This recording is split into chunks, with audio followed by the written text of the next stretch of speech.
होते हैं, cutting polishing करके पूरे देश से बाहर जाता है। और उसके अलावा एक मिसलेनियस पेविलियन भी होगा जिसमें अन्य उत्पादन भी रखे जाएंगे। और सबसे महत्वपूर्ण बात यह है कि हम कोशिश कर रहे हैं कि उस वक्त वहाँ पे 3-4 बड़ी महत्वपूर्ण वर्कशॉप आयोजित करी जाए, जिसके अंदर पैकेजिंग है, एडवर्टाइजिंग है, कैसे मार्केटिंग करी जाती है, कैसे डिजाइनिंग करी जाती है, उसके ऊपर NID, निफ्ट, आइकिया जैसे बड़े जो बायर्स हैं, जो बड़ी मल्टीनेशनल कंपनी हैं, उनके अधिकारियों को बुला के हम राजस्थान का जो निर्यात है उसको कैसे विश्व स्तरीय पैकेजिंग और मार्केटिंग कर सके, उसके ऊपर भी बातचीत करी जाएगी। मैंने खुद ने स्वयं कई देशों के जो राजदूत हैं उनसे बात करी है, भारतीय राजदूत जो बाहर हैं उनसे बातचीत करी है, और मुझे बताते हुए बहुत खुशी है कि 29 देशों से बायर्स की लिस्ट हमको प्राप्त हुई है, जिससे REPC के अधिकारी संपर्क कर रहे हैं, उनको राजस्थान में निमंत्रित कर रहे हैं। 7 देशों के राजदूतों ने अपनी सहमति दे दी है इस एक्सपो के अंदर आने के लिए। और मैं मंत्री महोदया को ये बताना चाहता हूं कि आपके आने से कुछ समय पूर्व ही रूस का एक यूरल चैम्बर्स है, उसने अपना प्रतिनिधि मंडल भेजने की स्वीकृति भेजी है कि वो अपना प्रतिनिधि मंडल यहाँ भेजेंगे। उनका ज्यादा इंटरेस्ट खाद्य पदार्थ, वस्त्र, लेदर एक्सेसरीज और ऑटोमोबाइल स्पेयर के क्षेत्र के अंदर है। इस कार्यक्रम को ज्यादा अच्छी रूप से सुचारित हो सके, इसके लिए आपको मालूम है कि राजस्थान सरकार का एक विभाग, एक हमारा राजस्थान फाउंडेशन है जो प्रवासी राजस्थानियों से संपर्क में रहता है, जो देश में विदेश में रहते हैं। तो राजस्थान फाउंडेशन के सहयोग से भी बहुत इस क्षेत्र के अंदर प्रगति करी जा रही है। धीरज श्रीवास्तव उनके कमिश्नर हैं, उनके अधिकारी पूरे जो बाहर से पूरी दुनिया के अंदर उनको यहाँ देश में आमंत्रित कर रहे हैं। जरूरत हुई तो दिल्ली, बंबई या बाहर इसके बारे में रोड शो भी करे जाएंगे, और इसका सोशल मीडिया के ऊपर फेसबुक, लिंक्डइन और इंस्टाग्राम के ऊपर व्यापक प्रचार प्रसार करा जाएगा। माननीय मुख्यमंत्री महोदय की मंशा है कि राजस्थान निर्यात के क्षेत्र में विश्व के पटल के ऊपर आए, जोधपुर एक क्राफ्ट नगरी के रूप में पूरे दुनिया के लोग उसको जान सकें। और मुझे बताते खुशी है कि पिछले 2 वर्षों में लगभग 37% निर्यात बढ़ा है। 52,000 से हम 72,000 करोड़ पे आए हैं, और इस तरीके के प्रयास करके राज्य सरकार चाहती है कि अगले 1-2 वर्षों के अंदर इस निर्यात को 1 लाख करोड़ पर पहुंचाया जाए। राजस्थान एक लैंड लॉक्ड स्टेट है जहाँ पे बंदरगाह नहीं है, उसके बाद भी हमारी जो प्रगति है वो बहुत ही प्रशंसनीय है। और इसको बंदरगाह नहीं होने की वजह से उसको कैसे सुगम बनाया जाए, उसके लिए राशि को भी इनलैंड कंटेनर डिपो को बढ़ा रहा है। तो ये जो आगे राजस्थान के उद्योग के बारे में और इस एक्सपो के बारे में मैं माननीय मंत्री महोदया से अनुरोध करूंगा कि वो प्रेस को संबोधित करें।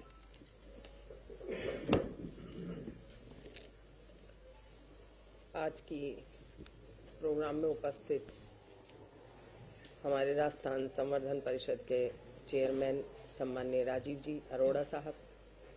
ECS हमारी वीनू जी गुप्ता, पारक जी और वाइस चेयरमैन साहब सभी यहाँ पर उपस्थित, और अन्य अधिकारीगण, और जिनका कि आज मैं तो आप लोगों को यही कहूँगी कि आप लोगों का जो हमने ये आयोजन राजीव जी ने किया है, सभी प्रेस मीडिया के बंधु और बहनें। राजस्थान के मुख्यमंत्री अशोक गहलोत जी की भी सोच यही है कि हमारा राजस्थान किस तरह से पूरे देश में 1 नंबर पे हमारा राज्य रहे, और किस तरह से हमारे जो राजस्थान की जो कहना चाहिए कि मेड इन राजस्थान, तो हमारे राजस्थान की जो हाथ से बनाई जाने वाली कला है यहाँ की, और यहाँ का एक प्राचीन काल से चला आ रहा जो एक उद्योग है हमारा यहाँ का राजस्थान का, चाहे अपना जो राजस्थानी जो कल्चर जिस चीज में दिखाई देता है, चाहे यहाँ का ब्लू पोट्री हो, चाहे हमारे यहाँ के वस्त्र हो जिनमें की राजस्थान की पहचान दिखाई देती है, यहाँ का चाहे स्टोन है, तो ये सारी चीजें राजस्थान की झलक उन चीजों पे आपको दिखाई देगी हर चीज में। तो ये जो हमारा 22 मार्च से 20 से और 22 तक 2023 ट्रेड फैसिलिटेशन सेंटर EPCH पोरानाड़ा में जो हमारा एक्सपो होने जा रहा है, उसका मतलब भी यही है कि राजीव जी के जरिए और धीरज श्रीवास्तव जी के जरिए राजस्थान फाउंडेशन हमारा जो एक पूरे वर्ल्ड में किस तरह से राजस्थान की एक पहचान बनाए हुए है। हमारे राजस्थानी जो कल्चर है, जो हमारा यहाँ का हाथ से बनाई हुई वस्तु है, वस्त्र है, चाहे कोई भी चीज है, उसको विदेशों तक पहुंचाने का जो काम कर रहा है राजस्थान फाउंडेशन, उनके जरिए तो विदेशों से बहुत लोगों की जब हमारे तरफ से भी पत्र लिखे गए तो कईयों ने इच्छा भी जाहिर की और इसमें आएंगे। और हमारे राजस्थान का जो चाहे फर्नीचर हो, टेक्सटाइल्स हो, वस्त्रों में हो, गारमेंट में हो, एग्रो फूड में हो, ज्वेलरी में है, मार्बल है, ग्रेनाइट है, जो हमारे राजस्थान का प्रसिद्ध एक उद्योग है। इतना भयानक कोरोना काल के बाद में जो उसमें एक कहना चाहिए रुकावट सी स्थिरता आ गई थी, उसको कितनी तेज गति से राजीव जी ने चेयरमैन बनने के बाद में और राजस्थान के मुख्यमंत्री अशोक गहलोत जी की सोच को, विजन को आगे बढ़ाने का जो काम किया है, राजस्थान सरकार की तरफ से जो सुविधाएं दी जाती हैं, चाहे एमएसएमई में हो, रिप्स में हो, मुख्यमंत्री लघु प्रोत्साहन योजना में हो, चाहे खादी के लिए अलग से लूम देना हो, अंबर चरखा हो, टैब हो, तो ये चीजें सब एक उद्योगों को प्रोत्साहित करने के लिए, उनको बढ़ावा देने के लिए सरकार की तरफ से जो ये नए आयाम स्थापित किए जा रहे हैं, एक्सपो के जरिए हमारे राजस्थान का एक प्रसिद्धि जो होती है, जो उद्योग है यहाँ के, उनको भी बढ़ावा मिलेगा, क्योंकि वो भी बाहर अन्य स्टेट में हो चाहे अन्य देशों में, वहां जाकर के हमारा राजस्थानी